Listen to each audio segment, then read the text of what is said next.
पणजे चर्च स्क्वेराकडेन विभाजन की विभीषिका मूक मोर्चा, मुख्यमंत्री वांटेकार। म्हापशा बस स्टँडार फाळणीचे दिसा निमतान प्रदर्शन। मुख्यमंत्री प्रमोद सावंत, केंद्रीय मंत्री श्रीपाद नाईक, राज्यसभा खासदार सदानंद शेट तावडे, म्हापशेचो आमदार उपसभापती जोशुआ डिसोज प्रदर्शनाचे उक्तावणाक। आणि तो दीस हो आमच्या स्मरणात रावप गरजेचो आसा।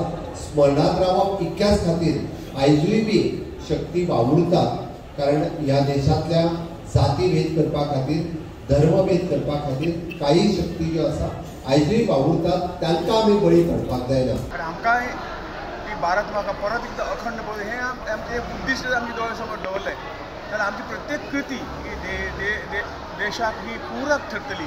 आणि आज जे देशांत काही आतंकवादी किंवा विघटनवादी असे लोक आसात, हांचे संदर्भात लक्ष दवरपाक आमकां हें जातलें। आणि आज प्रत्येक नागरिकाची ती गरज आसा। Bureau report, prudent.